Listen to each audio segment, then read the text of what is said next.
Okay, so let's blow the whistle and start, just like World Cup. So we have never had more observability tool than what we do have right now, right?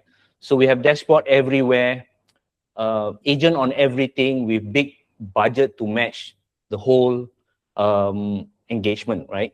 So, and yet at 2 a.m. when something breaks, most teams still simply can't answer the question, what broke and why? So we have more tools, same blind spot. That's what we are here to talk about today, right?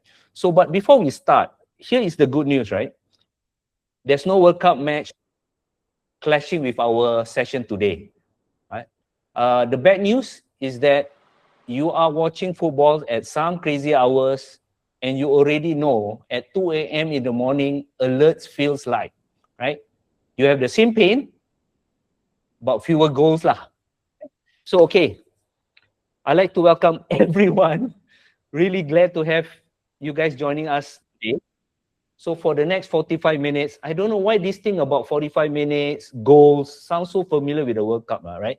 So we will talk something every IT leaders are here to dealing with, right? They are dealing with, right? So nobody says out loud. Right? So you can't fix what you can't see, actually. So one thing before we dive in, please ask question today.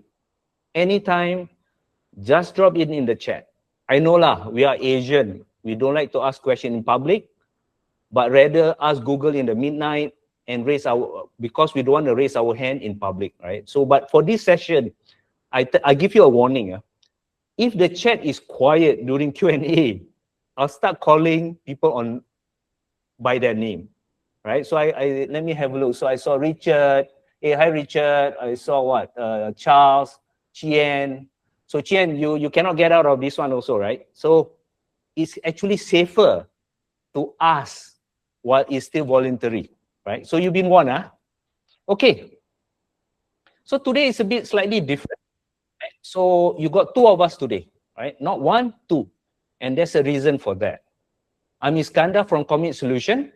My job is to see your side of the table, where I spend my time with organizations across the region, where I keep hearing the same issue coming up again and again.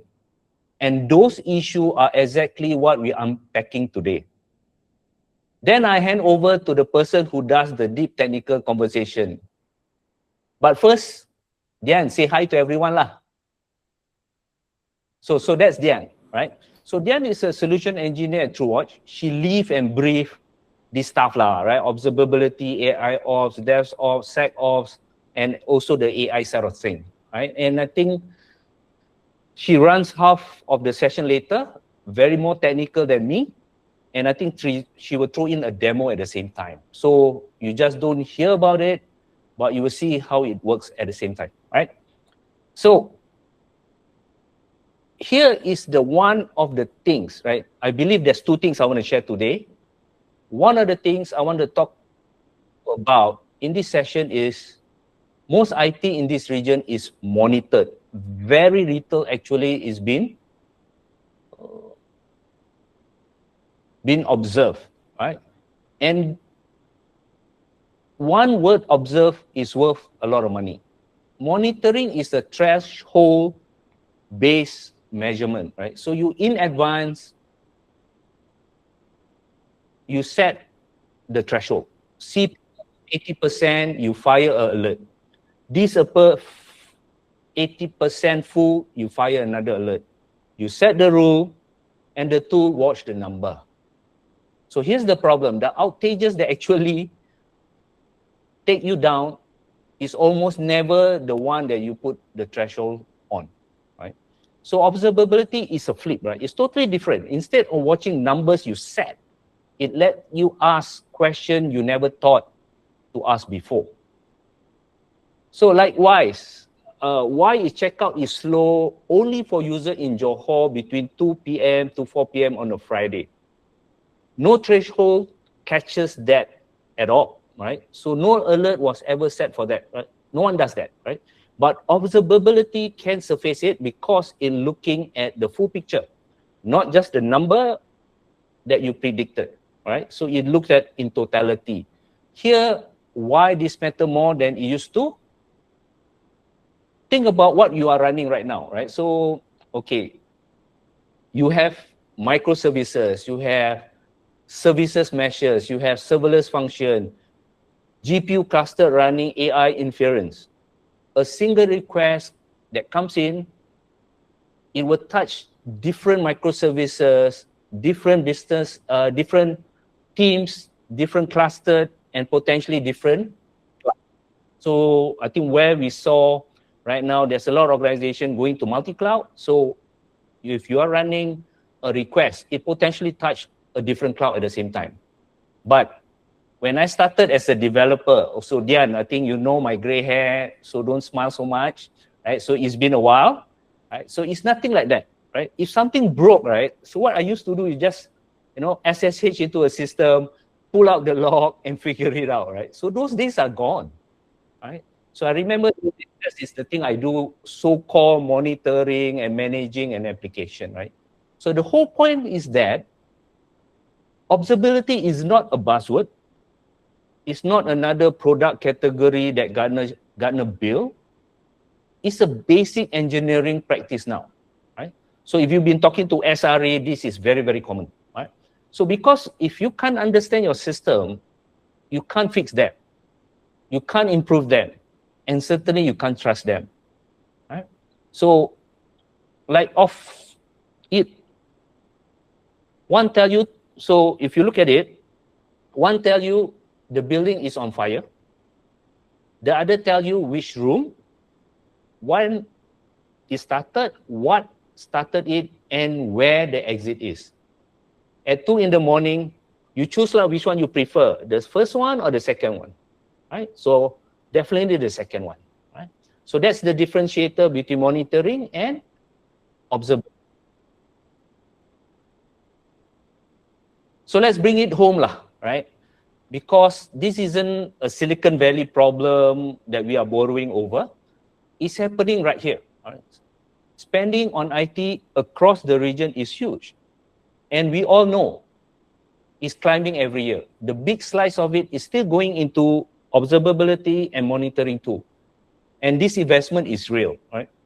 But here's the uncomfortable part. The money is coming in. The visibility isn't coming out, right? So because 60% of enterprise in this region still need a formal assessment just to know if their infrastructure can support an AI at scale, or even how to scale, or what they require to scale, and to be monitored, and to be managed, and to be observed. So not running AI yet, 60%. Just finding out if they can, even after all that spending of money. So the reason, if you look at the third point, it's not the tool. The tool always exists. The third data points tell you everything. The number one barrier to observability in our region right now is people and process. We have the platform, just that we did not change how we work around them. Investment is there, tooling is there, but most of the team still can't answer one simple question. Can I actually see everything running right now in one place? Or do I need to have multiple dashboards to find what went wrong? So the gap that we see is exactly what the rest of this session is all about, right? So the best thing we work with, don't start with a new tool. Trust me, right? They start with a coverage map. Find out what they have before they decide what they need. I think Dan will share it a bit more later on. So I like this part. So this is going to be the second portion that I'm going to share a bit more deeper. So what does this gap actually cost? 2 quick number and then move on, right? I know you're getting bored with my voice. So Gartner put the cost of downtime in thousands of dollars in a minute. A minute, right? That's the floor, not the ceiling yet. So IDC make an interesting point. Then don't check whether this point is correct or not. But I know I double check is correct. The revenue loss is just the start. The real quiet cost is your people. Up to 1/5 of your team productivity is gone during an issue that is appearing, right? Not because the outage is itself, but because everyone is stuck waiting for it to be fixed. This is the point I want you to really, really remember. And if you want to forget the rest, just remember this point. The economics of observability are still broken. I know companies that I spoke with spend, 6, 8, perhaps 9 digit on observability tooling alone. And worse, some of them have to turn off traces at times, or even cut down how long they keep their logs, just to say in the budget. Everyone worried that end of the month they will have a shocking bill to them when they are using certain tools, right? So I don't know about you, but to me, the choice between visibility and affordability should not be norm, right? We should not really have to pick one over the other. Right? So the gap is where we will be sharing what you get out of it, faster answer without the crazy bill. I guess everybody knows about this challenge that we are operating at the moment. So here what actually first break it's not the system, the trust. Right? Every tool will send you alert, right? So you have your security guys sending tools, your network guys sending, everybody are sending alerts. So the team start muting this channel, right? They build their own workaround to mute and to manage it. They stop believing the alerts altogether. But when that one big incident happened, the cause of that quiet erosion become very obvious, very fast, right? The fix isn't about more alerts coming to you. It's cutting the noise that is actually matters that you need to look at. One place, everything correlated, the signal over the noise. Any question appearing, Anis and Marcella, or we are still good? Still good. So it's still good. So potentially I will start asking people questions, right? So, okay, so here's the part that nobody talk about, right? The messy stuff, right? You know, the old system that nobody touches, right? The old on-prem boxes that have you been running for years and nobody knows who owns it. That's another big challenge in a lot of organizations. The infrastructure that was never in any of the monitoring tool to begin with, right? So most platforms ask you to solve this with more agent. One for the cloud, one agent for on-prem, one for the old stuff. And suddenly you got a different set of problems to manage. But here, what goods looks like. Coverage over that. Stop going very deep in one shiny corner while the rest sit in the dark, right? Cover cloud, cover your on-prem together first. That is what actually got the guidance that was shared publicly. Right? And the way you shift the conversation at the leadership level, right? Stop talking about latency. Talk about the business impact, right? What happened if things doesn't work? Your board doesn't want any metrics. They just want to know what it meant for your business. One agent, deploy it once, it reaches everything, whether is it cloud, on-prem, hybrid, legacy, 100 of integration across platform, across container, across your database, your network, your application, right? So agent-to-agent communication put even the oldest, most disconnected system into one picture, right? So there are also things that a challenge, maybe AS400, right? So there are workaround on that. So, but I think we will take that on a different conversation later on, right? So no more dark corners, no blind spot hiding for old stuff, everything in one picture. So where is this heading, right? It's just, so just when you are able to manage all these new things that coming into you, AI walk in and change everything, right? So IDC calls 2026 a turning point. And honestly, I feel like one lah, right? So AI agent everywhere, data volumes increases nobody ever planned for. And here's the shift that really matters. No longer how much data you collect, it's around the context is more important. For the first time, cost management isn't an afterthought. It's a core feature of the platform itself, right? And there's a new blind spot nobody talk about. What about the AI you put into production? The model you are running inference with, your agent making decision on behalf of you. If you can't see how they behave, if you can't trace a request end to end, and if you can't see what each model costing by team, by apps, by query, by flying blind, it's going to be very expensive end of the month, right? So what looks good? You need end-to-end LLM tracing.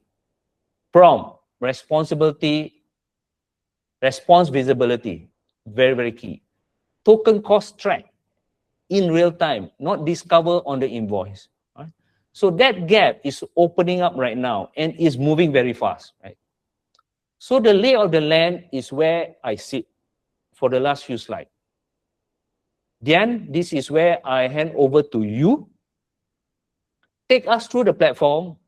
Everyone want to see how this works, not just hear about it. Dian, over to you, Dian. Okay, thank you, Iskandar. Let me share my screen.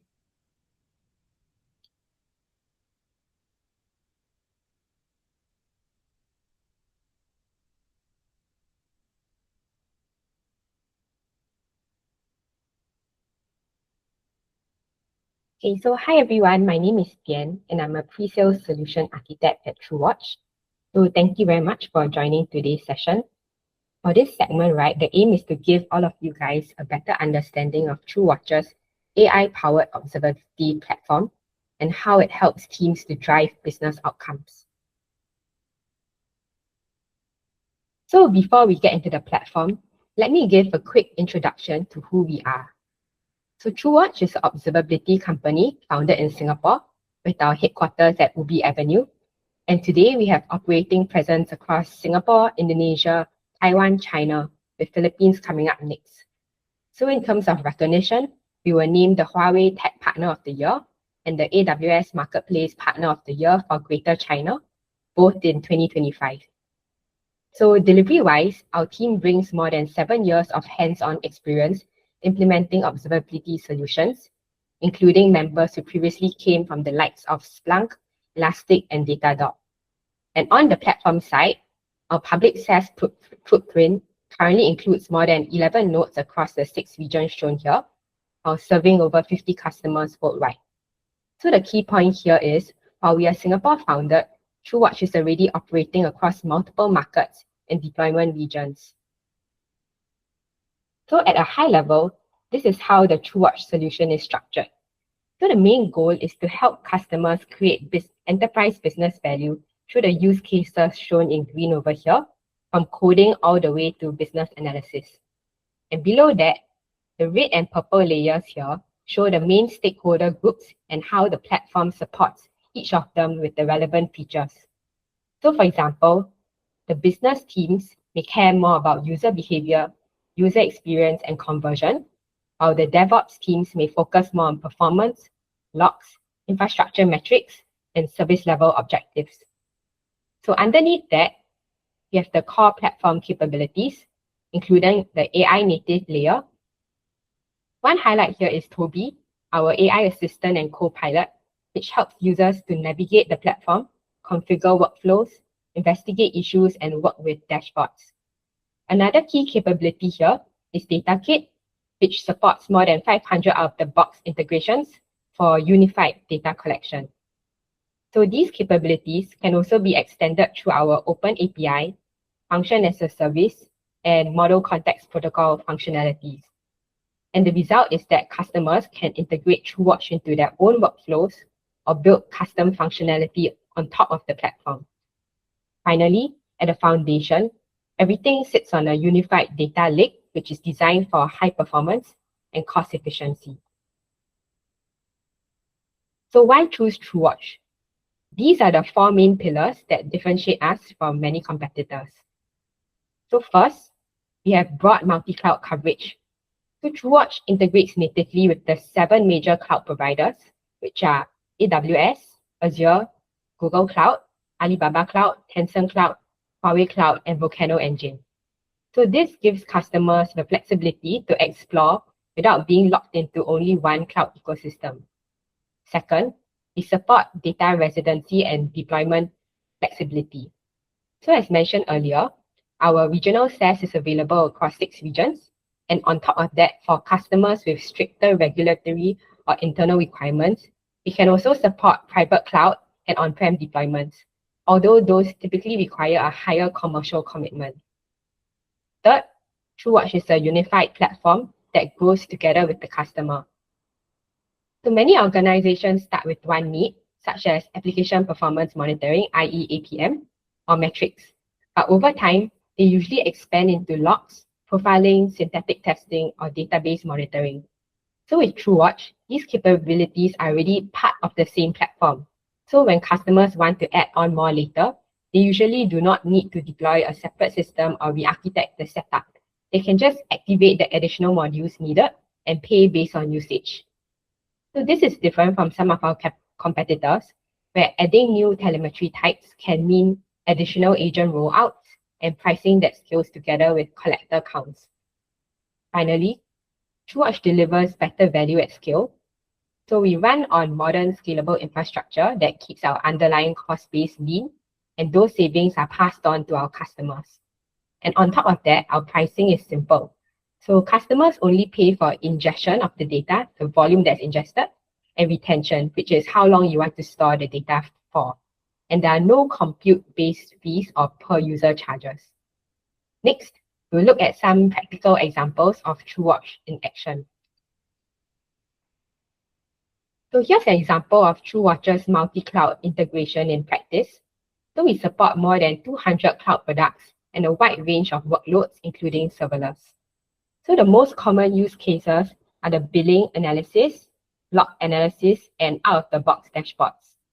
So with proper tagging for chargeback and showback reporting, customer FinOps teams are able to right-size usage and prevent bill shocks. Next, here's a quick root cause analysis example for the dev and SRE teams. The whole point here is reducing the mean time to resolution for issues. So TrueWatch helps to connect the user experience, the front-end trace, the back-end trace, the logs, and AI analysis all into one workflow.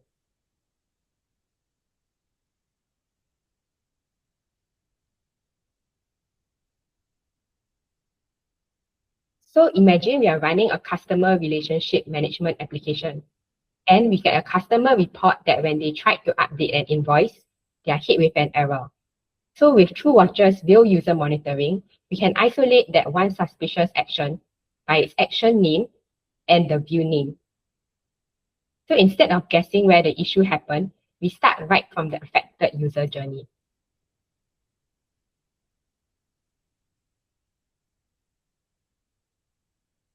So here, the session replay confirms what the user saw. In this case, they did hit an error while updating the invoice. And notice that the user inputs here are redacted by default, so teams can troubleshoot without ever exposing sensitive data or personal information.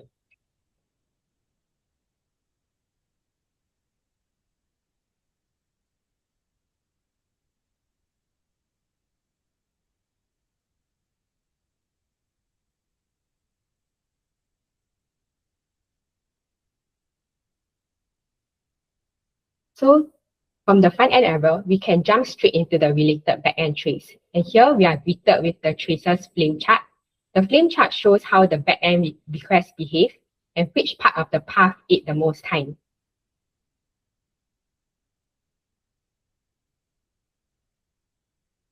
So for a chronological view of how the trace traveled through the layers of the back-end system, we can click on the waterfall tab.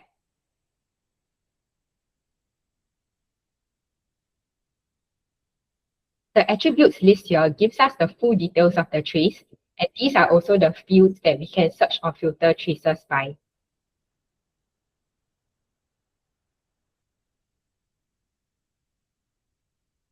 Also note that the related logs, which match the trace ID, are already attached over here. So the engineer does not need to copy a trace ID and search for it in a separate logging tool to find the related logs.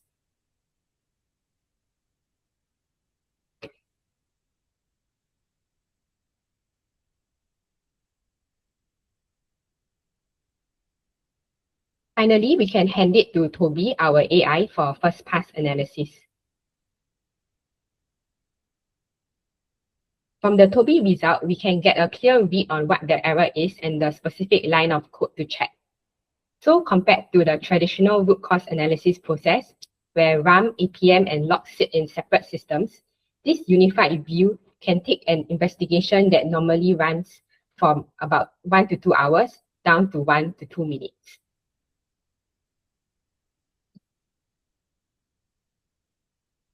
Okay, now let's look at some best practices for creating dashboards. Beyond just collecting data, we spend a lot of time with teams on how to actually configure a dashboard well. And this is because a good dashboard should answer 3 questions at a single glance, which is what's happening, so what, and now what.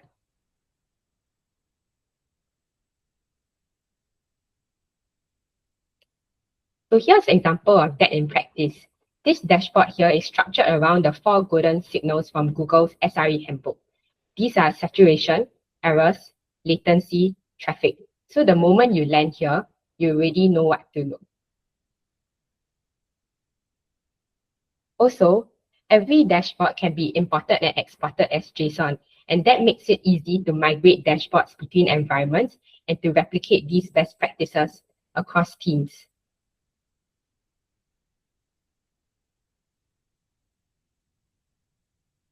So one small thing that makes a big difference is that we recommend filling in a short description for every chart that's shown on the dashboard. And you can see the description in the tooltip over here. So what this means is that someone opening this dashboard for the first time can orient themselves easily and no contextual knowledge is required.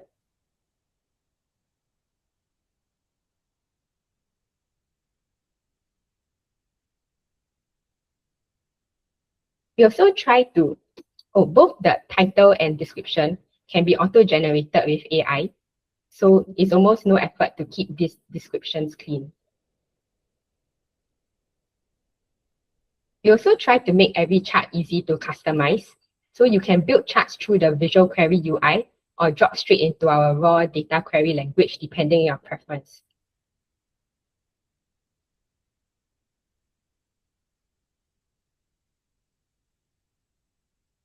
And the part that teams tend to love is that every chart supports deep links. So if I see an error on one of the services in this dashboard, one click takes me straight to the actual error message.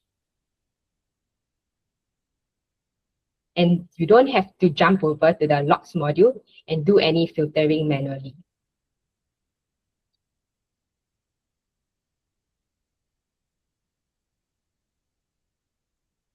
Now, here's a slide to give you a sense of how TrueWatch fits in the broader market.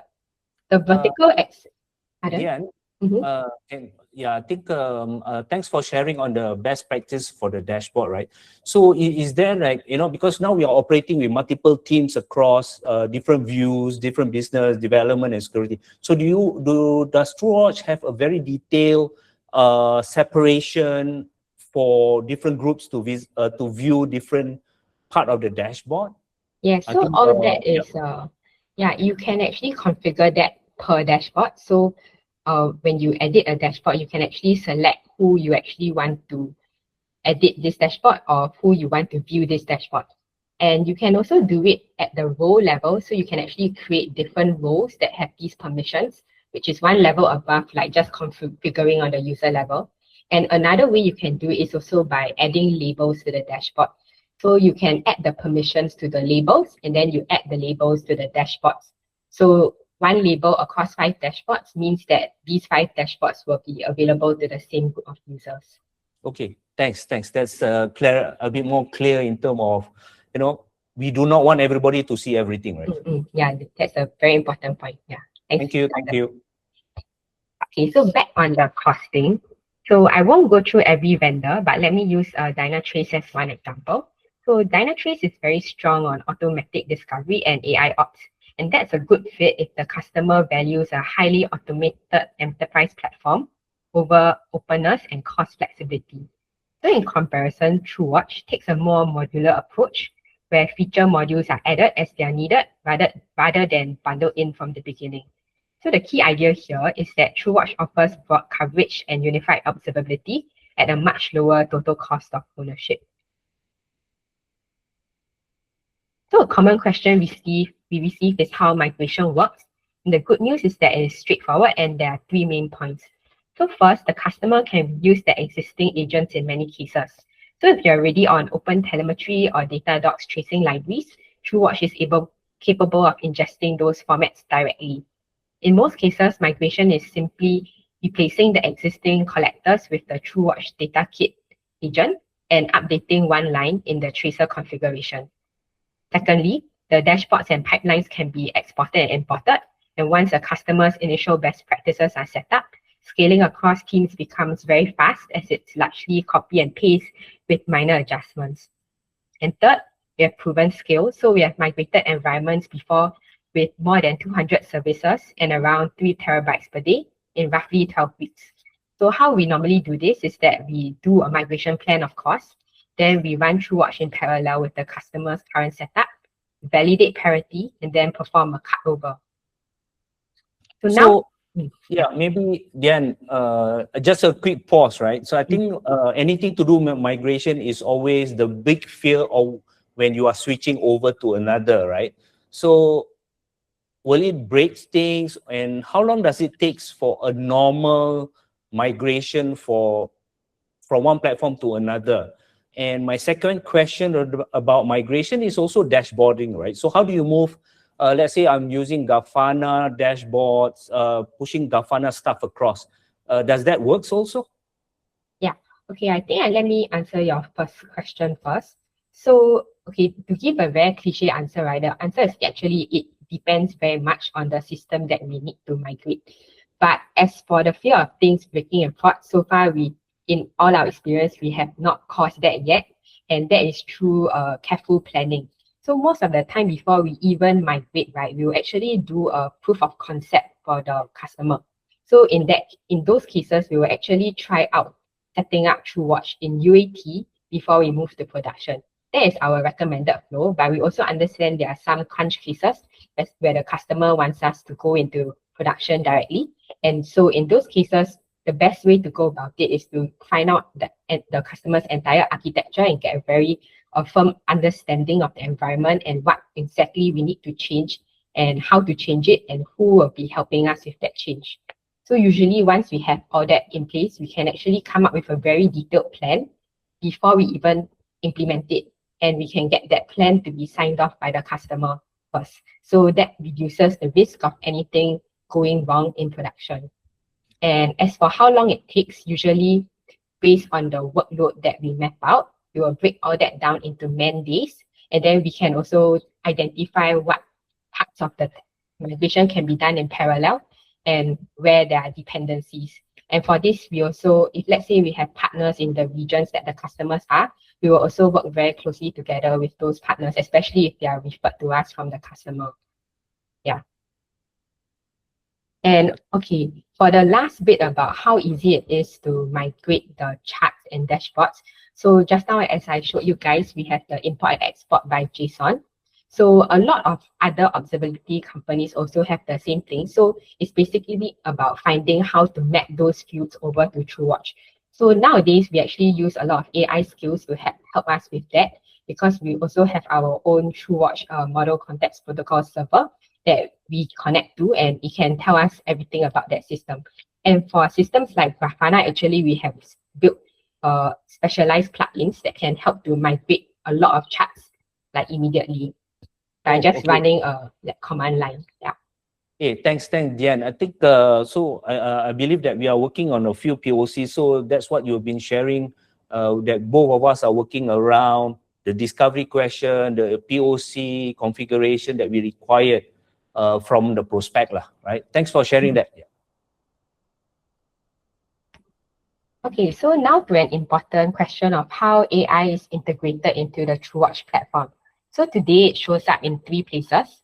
So on the left is our AI chatbot. This one helps users to find what they need directly from TrueWatch documentation and their ingested data, which cuts down a lot of time spent searching and looking for where they can analyze that data.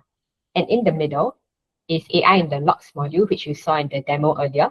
And on the right, this is how TrueWatch helps teams manage alert storms by grouping related alerts into a single incident and highlighting the most important issue.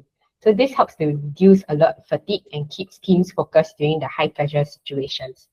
And we also support intelligent monitoring, which uses machine learning based anomaly detection algos to learn the baseline of a metric or time series data set. And it will automatically trigger alerts when there are significant deviations. So as more teams move AI into production, analysts expect that dedicated AI observability is going to become a major requirement. So TrueWatch addresses this across 4 areas. So namely end-to-end LLM tracing, the prompt and response visibility, performance monitoring, as well as token cost tracing. So here are some examples of the setup and the resultant dashboards you will see.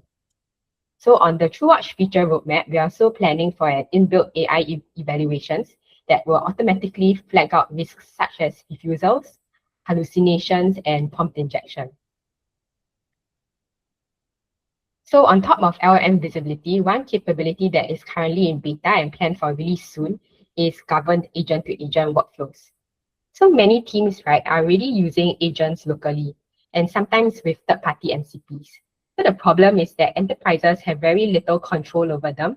They may not know which agents are running, what systems they can access, or whether those actions are locked. And all this is based on the discretion of the engineers who have installed those agents. And TrueWatch helps to bring these workflows into a governed environment where all agent activity is centralized and auditable, so teams can safely move from individual local agents to managed agent-to-agent workflows. So here's an example of an agentic workflow that will soon be possible on TrueWatch. So over here, an alert is triggered by 5 XX errors linked to a database connection pool. So this triggers the SRE agent, which helps to investigate, identify the exhausted pool, and trace the issue to a recent pull request. It then passes the context to a code agent, which reviews the pull request and validates that the pull request is the cause of the errors and recommends a rollback. Then, because the rollback is a destructive action, it's not executed automatically. A human has to review the finding and approve the action before the recovery can proceed.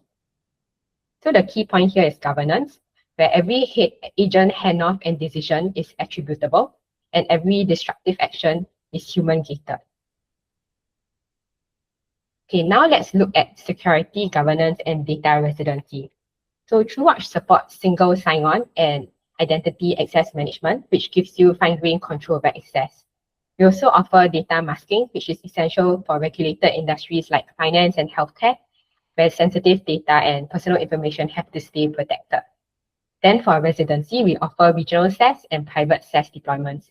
And we are also happy to discuss supporting additional regional deployment options based on customer requirements. So with the deployment model and governance covered, let's turn to the commercial model. So we offer 2 pricing models, the pay-as-you-go and enterprise commit. So pay-as-you-go is straightforward and transparent, and the rate cards are all on our website. And it's in the link here. So your rate only changes with ingestion volume and longer retention periods. So there are no hidden costs and no license fees. Enterprise Commit, on the other hand, is designed for customers with monthly spend above USD 10K. So in this plan, we offer committed use rate cards and stronger volume discounts. So here's one of our success stories. So ComfortDelGro is the second largest land transport operator globally, running more than 34,000 vehicles across 6 countries. So before TrueWatch, they only had run from Datadog, while their backend telemetry was split across multiple tools. So they had the problem that Iskandar mentioned earlier. So as data volumes grew and their expenditure kept rising, they still lacked end-to-end tracing and had blind spots across the environment. So this is a common pattern we see with customers coming from other competitors. So the cost rise with data volume, but visibility does not improve at the same rate. And in our experience, when customers migrate full stack observability from Datadog to TrueWatch, they typically see about 40% savings. And in this case, for ComfortDelGro, the impact that they had was unified visibility, 4 times faster mean time to resolution, and 3 times more data ingested for the same cost. They were also able to expand beyond RAM into full stack observability, consisting of APM, logs, metrics, SIEM, and of course RAM. And this also enabled new use cases for them, including a live demand heat map for dynamic dispatch and pricing, as shown in the dashboards at the bottom. So here are a few more success stories from other industries, which is a good illustration of how broadly TrueWatch applies across the different sectors. So I won't go through them in detail today, but they'll be included in the post-webinar material. So one trend we see today is that teams are shipping AI faster and environments are becoming increasingly distributed, but a lot of the older tooling has not kept up. So as a result, many teams are still stuck in constant firefighting. In this slide, we are going to look at the RCPA framework, which is a blueprint for moving from constant firefighting to self-managing operations. So it starts with reactive. This is the first stage where team finds out after something breaks. Then correlated, where signals are connected and the noise starts to drop. Then we have proactive, where teams catch issues before they become major incidents. And finally, autonomous, where agentic AI handles most detection and response, and humans approve the higher risk actions. So many enterprises remain stuck in the first 2 stages, and not because their teams lack maturity, but because their tools limit how far they can automate. And this is where TrueWatch comes in. So we help teams move beyond the reactive and correlated operations and accelerate the shift to the right. So now that I've explained how TrueWatch can help teams to the right of the RCPA framework, the next question is, where do we start? So for this webinar, Commit Solutions and TrueWatch are offering an AIOps maturity assessment, and attendees can complete a short quiz. And based on these responses, we will produce a tailored report on your observability coverage, maturity position, and the priority gaps. So for teams that want to go deeper, we can offer individually tailored sessions to walk through the results, discuss the priority gaps, and explore how TrueWatch can support your environment. So there's no commitment required here, and the goal is to simply give you a clearer starting point. And this brings me to the end of my section.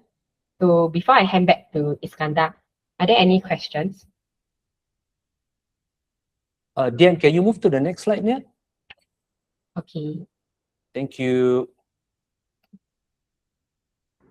Iskandar, you have questions from Manu? Oh, Dian, I think Manu would like to understand clarify what is RAM. Maybe a short description will be great. Okay. Yeah, so RAM is actually real user monitoring. So it was the mechanism by which earlier I demonstrated the session replay. So it actually is able to capture all the activity that goes on between users and the front end of your application.